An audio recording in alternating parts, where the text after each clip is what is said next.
ಪ್ರೀತಿಯ ವಿದ್ಯಾರ್ಥಿಗಳೇ, welcome back to Lata ಜಗತ್ತು ಯೂಟ್ಯೂಬ್ ಚಾನಲ್.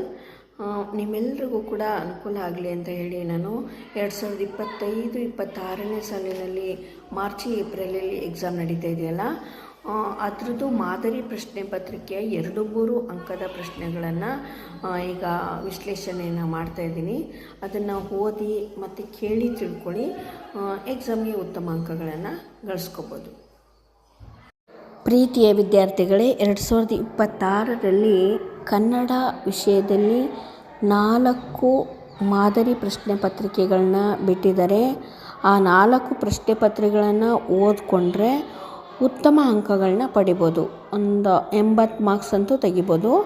ಅದರಲ್ಲಿ 2-3 ವಾಕ್ಯ ಆರಿಸಿ ಅಷ್ಟು ಉತ್ತರಗಳನ್ನು ನಾನು ಹೇಳ್ತೀನಿ.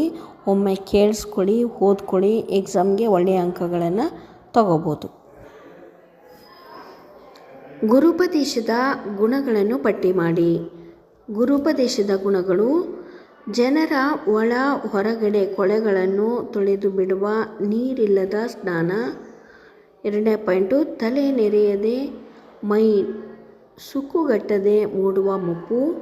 3, ಬೊಜ್ಜು ಬೆಳೆಯದೆ ಬರುವ ಗುರುತ್ವ. 4, ಬಂಗಾರವಿಲ್ಲದೆ ಮಾಡಿದ ಬೆಲೆ ಬಾಳುವ ಕಿವಿಯೋಲೆ. ಪಂಜು ಇಲ್ಲದೆ ಬೆಳಗುವ ಬೆಳಕು. 6, ಉದ್ವೇಗ ಭರಿಸದ ಜಾಗರಣೆ.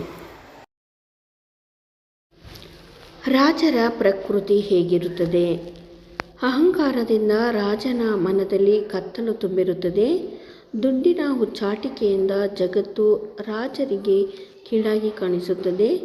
ರಾಜ ಎನ್ನುವುದು ವಿಷ, ಹಾಗಾಗಿ ಅಧಿಕಾರದ ಸೋಂಕು ತಾಗಿ ಬುದ್ಧಿ ಮಂಕಾಗುತ್ತದೆ. ರಾಜ ಹೀಗಾಗಲು ದುಡ್ಡಿನ ಮಹಿಮೆಯೇ ಕಾರಣ, ಏಕೆಂದರೆ ದುಡ್ಡು ದುರಭಿಮಾನದ ತವರು. ಪ್ರಾಸವನ್ನು ಬಿಟ್ಟು ಬರೆಯಬೇಕೆಂದು ನಿರ್ಧರಿಸಿದ ಪೈಗಳು ಪಾಠವನ್ನು ಇಟ್ಟೇ ಬರೆಯಲು ಕಾರಣವೇನು? ಉತ್ತರ: ಉತ್ತ ಮೇಲಲ್ಲವೇ ಬಿತ್ತುವ ಯೋಚನೆ, ತಕ್ಕಷ್ಟು ಬರೆದ ಮೇಲಲ್ಲವೇ ಪ್ರಾಸದ ಗೋಜು. ಹಾಗಾಗಿ ಸಾಕಷ್ಟು ಪ್ರಾಸ ಇಟ್ಟು ಬರೆಯುತ್ತಾ ಹೋಗಿ ನಂತರ ಪ್ರಾಸ ಬಿಟ್ಟು ಅಂದರೆ ಪ್ರಾಸರಹಿತ ಬರೆಯುವ ಆಲೋಚನೆ ಮಾಡುವುದು ಒಳಿತು ಎಂದು ಪ್ರಾಸ ಇಟ್ಟೇ ಬರೆಯುತ್ತಾ ಹೋದರು. ಪೈಗಳ ತಮ್ಮನ ನೂಲು ಮದುವೆಯ ಸಿದ್ಧತೆ ಹೇಗೆ ನಡೆಯುತ್ತಿತ್ತು? ಮಂಗಳೂರಿನ ಪೈ ರವರ ಮನೆಯಲ್ಲಿ ತಮ್ಮನ ನೂಲು ಮದುವೆ ಅಂದರೆ ಉಪನಯನ ಸಮಾರಂಭ ಏರ್ಪಾಡಾಗಿತ್ತು. ಮದುವೆಯ ದಿನ ಅಂಗಳದಲ್ಲಿನ ಸಿದ್ಧತೆಗಳು ಚಪ್ಪರ ಹಾಕಿತ್ತು. ಚಪ್ಪರದಲ್ಲಿ ಒಂದು ಕಡೆ ಲಡ್ಡಿಗೆ ಕಟ್ಟುತ್ತಿದ್ದರು, ಮತ್ತೊಂದು ಕಡೆ ಮಂಡಿಗೆ ಮಡಚುತ್ತಿದ್ದರು, ಬೇರೊಂದು ಕಡೆ ಸೇವೆಗೆ ಒತ್ತುತ್ತಿದ್ದರು. ಜ್ಞಾನಿ ಅಜ್ಞಾನಿಗಳ ಸಂಘದ ಬಗೆಗಿನ ಅಕ್ಕ ಮಹಾದೇವಿಯ ಅಭಿಪ್ರಾಯವನ್ನು ಬರೆಯಿರಿ. ಹರಿಯದವರ ಜೊತೆಯ ಸ್ನೇಹ ಕಲ್ಲನ್ನು ಹೊಡೆದು ಕಿಡಿಯ ಹೊತ್ತಿಸಿಕೊಂಡಂತೆ, ಬಲ್ಲವರ ಜೊತೆಯ ಸ್ನೇಹ ಮೊಸರು ಕಡೆದು ಬೆಣ್ಣೆ ತೆಗೆದುಕೊಂಡಂತೆ. 3ನೇ ಪಾಯಿಂಟು, ಶರಣರೊಂದಿಗಿನ ಸ್ನೇಹ ಕರ್ಪೂರದ ಗಿರಿಗೆ ಬೆಂಕಿ ತಗುಲಿದಂತೆ ನಿಶ್ಶೇಷವಾಗಿ ಬೂದಿಯು ಉಳಿಯದಂತೆ ಭಗವಂತನಲ್ಲಿ ಐಕ್ಯವಾಗುವ ಭಾವಕ್ಕೆ ಸಮ. ಭಗವಂತನಲ್ಲಿ ಶರಣಾಗುವ ಭಾವ ಅಕ್ಕಮಹಾದೇವಿಯ ವಚನದಲ್ಲಿ ಹೇಗೆ ವ್ಯಕ್ತಗೊಂಡಿದೆ? ಉತ್ತರ: ಕಬ್ಬುತನ ಸಿಹಿ ಬಿಡದಂತೆ, ಚಿನ್ನ ಕಳಂಕವಾಗದೆ ಹೊಳೆಯುವಂತೆ, ಚಂದನ ಕಂಪು ಸೂಸುವ ತಮ್ಮ ಸಹಜ ಗುಣಗಳನ್ನು ಏನೇ ಮಾಡಿದರೂ ಬಿಡದಂತೆ. ಅಕ್ಕ ಮಹಾದೇವಿ ಮತ್ತು ಶರಣರು ಹಿಂದಿನ ಹೀನ ನೀಚ ಕಾರ್ಯಗಳನ್ನು ಮುಂದೆ ಹಿಡಿಸಿ ಕೊಂದರೂ ಕೂಡ ತಮ್ಮ ಇಷ್ಟ ದೈವಕ್ಕೆ ಶರಣಾಗುವುದನ್ನು ಎಂದೂ ಬಿಡರು. ಅನ್ ಟು ದಿ ಲಾಸ್ಟ್ ಕೃತಿ ಗಾಂಧೀಜಿಯವರ ಮೇಲೆ ಯಾವ ಪರಿಣಾಮ ಬೀರಿತು? ಗಾಂಧೀಜಿಯವರ ಮನಸ್ಸನ್ನು ಸೆರೆ ಹಿಡಿಯಿತು. ಪುಸ್ತಕದಲ್ಲಿ ಹೇಳಿರುವಂತೆ ತನ್ನ ಜೀವನವನ್ನು ಬದಲಾಯಿಸಿಕೊಳ್ಳಬೇಕು ಅನಿಸಿತು. ಅಲ್ಲಿನ ತತ್ವಗಳು ಗಾಂಧೀಜಿಯವರ ಜೀವನ ಬದಲಾಗುವಂತೆ ಮಾಡಿತು. ಬಾಳಿನಲ್ಲಿ ತೃಪ್ತಿ ದೊರೆಯಬೇಕಾದರೆ ಏನು ಮಾಡಬೇಕೆಂದು ವಿವೇಕಾನಂದರ ಅಭಿಪ್ರಾಯವಾಗಿದೆ? ಉತ್ತರ: ನಿಮ್ಮ ದೇಶದ ಒಳಿತು ನಿಮ್ಮ ಮೇಲೆ ನಿಂತಿದೆ ಎಂದು ತಿಳಿದು ಕೆಲಸ ಮಾಡಿ. ವೇದಾಂತದ ಸಂದೇಶವನ್ನು ಪ್ರತಿ ಮನೆಗೆ ಸಾರಿ. ಆತ್ಮದಲ್ಲಿರುವ ಸುಪ್ತ ಪಾವಿತ್ರ್ಯ ಜಾಗೃತಗೊಳಿಸಿಕೊಳ್ಳಿರಿ. ಆಗ ಕಡಿಮೆ ಸಾಧಿಸಿದ್ದರೂ ಮಹಾ ಆದರ್ಶಕ್ಕಾಗಿ ದುಡಿದು ಮಡಿದಿರಿ ಎಂಬ ತೃಪ್ತಿ ಸಿಗುತ್ತದೆ. ಅಂದವಾದ ಬರವಣಿಗೆಯ ಬಗ್ಗೆ ಗಾಂಧೀಜಿಯವರ ಅಭಿಪ್ರಾಯವನ್ನು ಬರೆಯಿರಿ. ಅಂದವಾದ ಬರವಣಿಗೆ ಶಿಕ್ಷಣದ ಅವಶ್ಯಕ ಅಂಶ. ಇದನ್ನು ಎಲ್ಲ ಯುವಕ ಯುವತಿಯರು ತಿಳಿದುಕೊಳ್ಳಬೇಕು. ಕೆಟ್ಟ ಅಕ್ಷರದ ಬರವಣಿಗೆ ಅಪಕ್ವ ಮತ್ತು ಅಪೂರ್ಣ ಶಿಕ್ಷಣದ ಚಿಹ್ನೆ. ಬಾಲಕ ಭಗತ್ ಸಿಂಗ್ ಜಲಿಯನ್ ವಾಲಾಬಾಗ್ನಿಂದ ಮಣ್ಣನ್ನು ತಂದ ಸಂದರ್ಭವನ್ನು ವಿವರಿಸಿ. ಆಗ ಅಮೃತಸರದ ಪರಿಸ್ಥಿತಿ ಪ್ರಕ್ಷುಬ್ಧವಾಗಿತ್ತು. ಎಲ್ಲ ಕಡೆ ಪೊಲೀಸರು ಇದ್ದರು. ಕಂಡಲ್ಲಿ ಗುಂಡಿಕ್ಕುವ ಆಜ್ಞೆಯೂ ಇತ್ತು. ಆದರೆ ಭಗತ್ ಸಿಂಗ್ ಪೊಲೀಸರ ಕಣ್ಣು ತಪ್ಪಿಸಿ ಜಲಿಯನ್ ವಾಲಾಬಾಗ್ ತಲುಪಿದ್ದ. ನಂತರ ಪೂಜನೀಯ ಮಣ್ಣು ಎಂದು ಭಕ್ತಿಯಿಂದ ನಮಿಸಿ ಹಣೆಗೆ ತಿಲಕವಾಗಿ ಇಟ್ಟುಕೊಂಡು ಒಂದು ಡಬ್ಬಿಯಲ್ಲಿ ತುಂಬಿಕೊಂಡು ಮನೆಗೆ ತಂದನು. ವಿವೇಕಾನಂದರ ದೃಷ್ಟಿಯಲ್ಲಿ ದೇಶದ ಪ್ರಗತಿ ಹೇಗೆ ಸ್ಥಿರವಾಗುವುದು?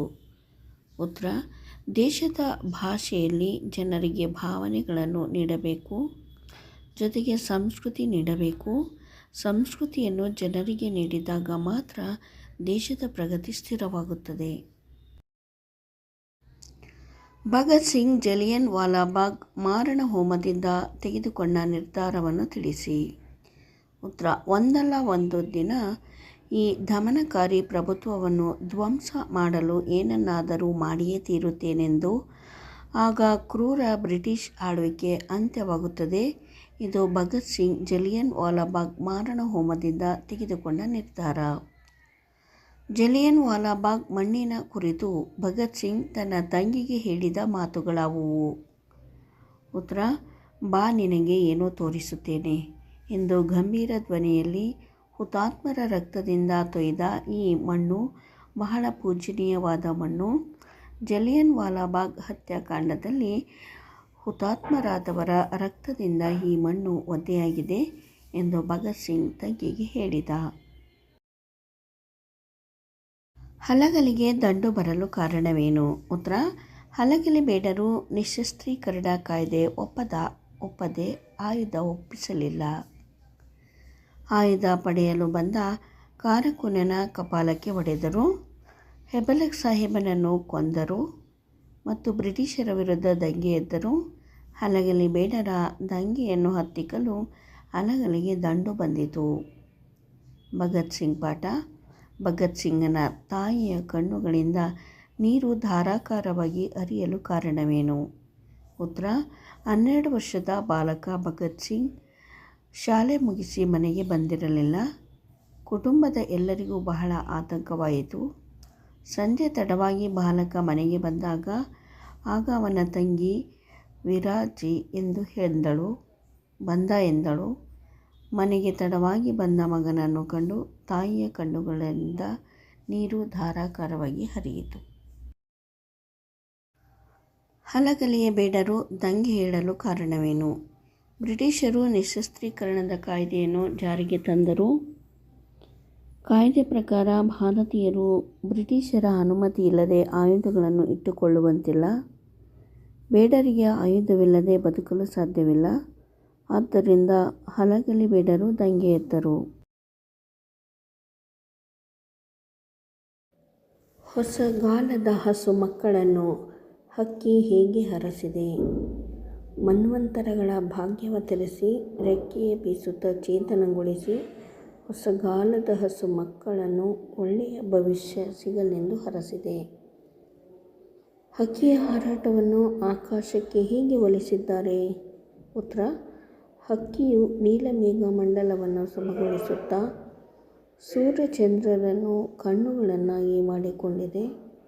ನಕ್ಷತ್ರಗಳ ಮಾಲೆಯನ್ನು ತನ್ನ ಕೊರಳಿಗೆ ಹಾಕಿಕೊಂಡು ಆಕಾಶಕ್ಕೆ ರೆಕ್ಕೆ ಮೂಡಿದಂತೆ ಬೀಸಿದೆ. ಸೂರ್ಯಮಿತ್ರನು ಅಗ್ನಿಭೂತಿ ವಾಯುಭೂತಿಯರಿಗೆ ವಿದ್ಯಾಭ್ಯಾಸದ ನಂತರ ಮಾವನೆಂದು ಹೇಳಲು ಕಾರಣವೇನು? ಉತ್ತರ: ಅಗ್ನಿಭೂತಿ ವಾಯುಭೂತಿಯರು ತನ್ನ ತಂಗಿಯ ಮಕ್ಕಳು ಹಾಗೂ ತನಗೆ ಸೋದರ ಅಳಿಯಂದಿರು ಹಾಗೂ ತಾನು ಅವರಿಗೆ ಮಾವನೆಂದು ವಿದ್ಯೆ ಕಲಿಯಲು ಬಂದಾಗಲೇ ಹೇಳಿದರೆ ಇಬ್ಬರು ತಂದೆಯ ಬಳಿಯಲ್ಲಿ ಸಲುಗೆಯಿಂದ ಹಾಳಾದಂತೆ ಹಾಳಾಗುವರು. ಮಾವನೆಂಬ ಸಲುಗೆಯಿಂದ ಸರಿಯಾಗಿ ವಿದ್ಯೆ ಕಲಿಯಲಾರರು ಎಂಬ ಕಾರಣದಿಂದ ತಾನು ಮಾವ ಎಂದು ಹೇಳದೆ ಇಬ್ಬರಿಗೂ ಸಲಿಗೆ ನೀಡದೆ ಸರ್ವ ವಿದ್ಯೆಗಳನ್ನು ಕಲಿಸಿದನು. ರಾಜ್ಯಸಭೆಯಲ್ಲಿ ಅಗ್ನಿಭೂತಿ ವಾಯುಭೂತಿಯರನ್ನು ಮೂರ್ಖರೆಂದು ತೀರ್ಮಾನಿಸಿದ್ದೇಕೆ? ಉತ್ತರ: ರಾಜನು ರಾಜ್ಯಸಭೆಯಲ್ಲಿ ನೀವು ಯಾವ ಯಾವ ಶಾಸ್ತ್ರಗಳನ್ನು ಬಲ್ಲಿರಿ ಎಂದಾಗ ಏನು ಓದದ ಅಗ್ನಿಭೂತಿ ವಾಯುಭೂತಿ ಇರುವರು ನಾಚಿಕೆಯಿಂದ ತಲೆಬಾಗಿ ಕಣ್ಣೀರು ಸುರಿಸುತ್ತಾ ನಾಚಿ ಕಾಲ್ಬೆರಳುಗಳಿಂದ ನೆಲವನ್ನು ಬರೆಯುತ್ತಿದ್ದುದನ್ನು ನೋಡಿ, ಇವರು ಓದಿ ಶಾಸ್ತ್ರಗಳನ್ನು ತಿಳಿಯದವರು, ಸಪ್ತವ್ಯಸನಗಳಲ್ಲಿ ಮುಳುಗಿರುವವರು, ಒಟ್ಟಾರೆ ಇವರು ಮೂರ್ಖರು ಎಂದು ತೀರ್ಮಾನಿಸಿದರು. ಸೂರ್ಯಮಿತ್ರನು ಮಾವನೆಂದು ತಿಳಿದಾಗ ಅಗ್ನಿಭೂತಿಯ ಪ್ರತಿಕ್ರಿಯೆ ಹೇಗಿತ್ತು? ಉತ್ತರ: ಕಿರಿಯವನಾದ ವಾಯುಭೂತಿ ತಮಗೆ ಸೂರ್ಯಮಿತ್ರನು ಮಾಡಿದುದೆಲ್ಲವೂ ಅಪಕಾರವೆಂದೇ ಬಗೆದನು. ನಾವು ಭಿಕ್ಷೆ ಬೇಡಿ ತಂದ ಅನ್ನಕ್ಕೆ ಸೇರಿಸಲು ಎಣ್ಣೆಯನ್ನಾಗಲಿ ಉಪ್ಪನ್ನಾಗಲಿ ಮಜ್ಜಿಗೆಯನ್ನಾಗಲಿ ನಮಗೆ ಎಂದಿಗೂ ಕೊಡಲೂ ಇಲ್ಲ, ಕುಡಿಸಲೂ ಇಲ್ಲ. ಕೆರೆಗೆ ಹೋಗಿ ಸ್ನಾನ ಮಾಡುವ ಸಂದರ್ಭದಲ್ಲಿ ತಲೆಗೆ ಹಚ್ಚಲು ಎಣ್ಣೆಯನ್ನಾದರೂ ನೀಡಲಿಲ್ಲ. ತಾನಾದರೂ ದಿವ್ಯವಾದ ಆಹಾರಗಳನ್ನು ಪ್ರತಿದಿನವೂ ನೆಂಟರನ್ನು ಆಳುಗಳನ್ನು ಕೂಡಿಕೊಂಡು ಉಣ್ಣುತ್ತಿದ್ದನು. ಹಬ್ಬದ ದಿವಸದಲ್ಲಾದರೂ ಇವರಿಗೆ ಊಟ ಹಾಕಿ ಎಂದು ಹೇಳಲಿಲ್ಲ. ಇವನು ಪಂಚಮಹಾಪಾತಕ ಮಾಡಿದನು. ನಮ್ಮನ್ನು 7-8 ವರ್ಷಗಳವರೆಗೆ ಶತ್ರುಗಳಂತೆ ದಂಡಿಸಿದನೆಂದು ಮನದಲ್ಲಿ ತಿಳಿದು ವಾಯುಭೂತಿಯು ಕೋಪದಿಂದ ವಂದಿಸಿ ಹೊರಟು ಹೋದನು. ಲಂಡನ್ ನಗರದಲ್ಲಿನ ಇಂಡಿಯಾ ಆಫೀಸನ್ನು ಕುರಿತು ಬರೆಯಿರಿ. ಉತ್ತರ: ಇಂಡಿಯಾ ಆಫೀಸು ನೋಡುವ ಹಾಗಿದೆ. ಇದು ಚೇರಿಂಗ್ ಕ್ರಾಸ್ ಓಣಿಯಲ್ಲಿದೆ. ಅಲ್ಲಿನ ವಾಚನಾಲಯದಲ್ಲಿ ಮಹತ್ವದ ಪುಸ್ತಕ ಸಂಗ್ರಹ ಇದೆ. 3. ಕರ್ನಾಟಕದ ವಿಷಯವಾಗಿ ಎಷ್ಟೋ ಹೊಸ ಮಾತು ಇಲ್ಲಿ ಸಿಗುತ್ತದೆ. 4. ಭಾರತದಲ್ಲಿ ಪ್ರಕಟವಾಗುವ ಎಲ್ಲ ಮುಖ್ಯ ಇಂಗ್ಲಿಷ್ ವರ್ತಮಾನ ಪತ್ರಿಕೆ ಇಲ್ಲಿ ಲಭ್ಯ. ಇಂಡಿಯಾ ಆಫೀಸ್ನಲ್ಲಿ ವಸ್ತು ಸಂಗ್ರಹಾಲಯವಿದ್ದು ಹಿಂದೂಸ್ಥಾನದ ಲಲಿತಕಲೆ ಹಾಗೂ ಇನ್ನುಳಿದ ಮಾರ್ಗಗಳ ಮಾದರಿ ನೋಡಲು ಇಲ್ಲಿ ಲಭ್ಯ. ಸಾಮ್ರಾಟರ ರಾಜ್ಯಾಭಿಷೇಕವಾಗುವ ಸಿಂಹಾಸನದ ಮೇಲಿರುವ ಕಲ್ಲುಪಾಟಿಯ ವಿಶೇಷತೆಯನ್ನು ತಿಳಿಸಿ. ಉತ್ತರ: ಇಂಗ್ಲೆಂಡಿನಲ್ಲಿ ಸಾಮ್ರಾಟರ ಪಟ್ಟಾಭಿಷೇಕ ಆಗುವಾಗ ಸಿಂಹಾಸನದ ಮೇಲೆ ಈ ಕಲ್ಲುಪಾಟಿಯನ್ನು ಹಾಕುತ್ತಾರೆ.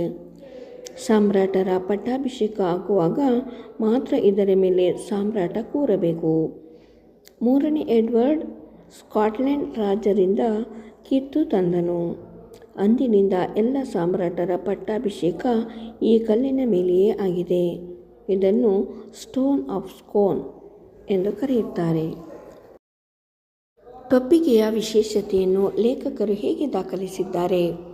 ಲಂಡನ್ ನಗರದ ಹೆಣ್ಣು ಮಕ್ಕಳ ಟೊಪ್ಪಿಗೆಯನ್ನು ಕುತೂಹಲದಿಂದ ಕೂಡಿದೆ. ಒಂದು ಟೊಪ್ಪಿಗೆಯಂತೆ ಇನ್ನೊಂದಿರುವುದಿಲ್ಲ. ಸಿಕ್ಕಿಸಿದ ಪುಚ್ಚವಾದರೂ ಕನಿಷ್ಠ ಪಕ್ಷಕ್ಕೆ ಬೇರೆಯಾಗಿರುತ್ತದೆ. ಕೋಟ್ಯಾವಧಿ ಟೊಪ್ಪಿಗೆಗಳನ್ನು ಬೇಕಾದರೂ ಪರೀಕ್ಷಿಸಿ ಇದನ್ನು ಮನಗಾಣಬಹುದು. ಒಬ್ಬರಂತೆ ಇನ್ನೊಬ್ಬರು ಹೇಗೆ ಇಲ್ಲವೋ ಹಾಗೆ ಟೊಪ್ಪಿಗೆಗಳು ಒಂದರಂತೆ ಇನ್ನೊಂದಿಲ್ಲ. ಲಂಡನ್ನಿನ ಹೆಣ್ಣು ಮಕ್ಕಳು ಯಾವ ಯಾವ ಕೆಲಸದಲ್ಲಿ ನಿಯುಕ್ತರಾಗಿರುತ್ತಾರೆ? ಉತ್ತರ: ಲಂಡನ್ನಿನ ಹೆಣ್ಣು ಮಕ್ಕಳು ಉಪಹಾರ ಗೃಹಗಳಲ್ಲಿ ಮಾಣಿಗಳಾಗಿ, ದೊಡ್ಡ ದೊಡ್ಡ ಅಂಗಡಿಗಳಲ್ಲಿ ಟೈಪಿಸ್ಟ್ ಆಗಿ, ಕಾರಕುನರಾಗಿ, ಕಾಲೇಜುಗಳಲ್ಲಿ ರಕ್ಷಣಾ ಸಿಪಾಯಿನಿಯರಾಗಿ, ಸಿನಿಮಾ ಗೃಹಗಳಲ್ಲಿ ಪ್ರೇಕ್ಷಕರಿಗೆ ಜಾಗವನ್ನು ಹುಡುಕಿಕೊಡುವ ಕೆಲಸದಲ್ಲಿ ನಿಯುಕ್ತರಾಗಿರುತ್ತಾರೆ. ಕೈಗಾರಿಕೀಕರಣಕ್ಕೆ ವಿಶ್ವೇಶ್ವರಯ್ಯ ಅವರು ನೀಡಿದ ಕೊಡುಗೆಗಳನ್ನು ತಿಳಿಸಿ. ಉತ್ತರ: ಭದ್ರಾವತಿಯಲ್ಲಿ ಕಬ್ಬಿಣ ಮತ್ತು ಉಕ್ಕು ಕಾರ್ಖಾನೆ ಸ್ಥಾಪಿಸಿದರು. ಇದಲ್ಲದೆ ಹೆಂಚಿನ ಕಾರ್ಖಾನೆ, ಮೂಳೆ ಮತ್ತು ಗೊಬ್ಬರ ತಯಾರಿಕಾ ಸ್ಥಾವರ, ಸಕ್ಕರೆ ಕಾರ್ಖಾನೆ, ಔಷಧಿ ತಯಾರಿಕಾ ಘಟಕ, ಗಂಧದ ಎಣ್ಣೆ, ಬೆಂಕಿ ಕಡ್ಡಿ ಹಾಗೂ ಕಾಗದ ಕಾರ್ಖಾನೆಗಳು ಸ್ಥಾಪಿತವಾದವು. ಸೋಪು ಹಾಗೂ ಲೋಹ ತಯಾರಿಕೆ, ಕಲೆ ಮತ್ತು ಕರಕುಶಲ ಡಿಪೋ, ಕೃಷ್ಣರಾಜೇಂದ್ರ ಬಟ್ಟೆ ಗಿರಣಿ, ಕಾಗದದ ತಿರುಳು, ರಬ್ಬರ್, ಪೆನ್ಸಿಲ್, ಬೆಂಕಿ ಕಡ್ಡಿ, ಮತ್ತು ಪೀಠೋಪಕರಣ ತಯಾರಿಕಾ ಘಟಕಗಳು ಸ್ಥಾಪಿತವಾದವು. ನಾಲ್ವಡಿ ಕೃಷ್ಣರಾಜ ಒಡೆಯರು ಸ್ಥಾಪಿಸಿದ ನ್ಯಾಯ ವಿಧಾಯಕ ಸಭೆಯನ್ನು ಕುರಿತು ತಿಳಿಸಿ. ನ್ಯಾಯ ವಿಧಾಯಕ ಸಭೆ. ನಾಲ್ವಡಿ ಕೃಷ್ಣರಾಜ ಒಡೆಯರು 1907ರಲ್ಲಿ ನ್ಯಾಯ ವಿಧಾಯಕ ಸಭೆಯನ್ನು ಸಹ ಸ್ಥಾಪಿಸಿದರು. ಇಂದಿನ ಮೇಲ್ಮನೆಯ ರೀತಿಯಲ್ಲಿ ಕಾರ್ಯನಿರ್ವಹಿಸುತ್ತಿತ್ತು. ಮೇಲ್ಮನೆಯ ರೀತಿಯಲ್ಲಿ ಕಾರ್ಯನಿರ್ವಹಿಸುತ್ತಿದ್ದ ಈ ಸಂಸ್ಥೆ ಜೂನ್ ಮತ್ತು ಡಿಸೆಂಬರ್ ತಿಂಗಳುಗಳಲ್ಲಿ ಬೆಂಗಳೂರಿನಲ್ಲಿ ಸಮಾವೇಶಗೊಳ್ಳುತ್ತಿತ್ತು. ಪ್ರಜಾಪ್ರತಿನಿಧಿ ಸಭೆಯಲ್ಲಿ ಮಂಡಿಸಿದ ಎಲ್ಲ ವಿಷಯಗಳನ್ನು ಸಹ ವಿಮರ್ಶಿಸುವ ಅಧಿಕಾರ ಈ ಸಭೆಗೆ ಇದ್ದಿತು. ಮುಖ್ಯವಾಗಿ ಯಾವುದೇ ಕಾನೂನನ್ನು ಜಾರಿಗೊಳಿಸಲು ಆ ಸಭೆಯ ಅನುಮತಿ ಅಗತ್ಯವಾಗಿತ್ತು. ಆ ಸಭೆಗೆ ಸರ್ಕಾರದ ಖರ್ಚುಗಳನ್ನು ಕಡಿಮೆ ಮಾಡುವ ಅಧಿಕಾರ ಸಹ ಇದ್ದಿತು.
ನಾಲ್ವಡಿ ಕೃಷ್ಣರಾಜ ಒಡೆಯರ ಕಾಲದಲ್ಲಿ ಕಾರ್ಯರೂಪಕ್ಕೆ ಬಂದ ನೀರಾವರಿ ಯೋಜನೆಗಳಾವುವು?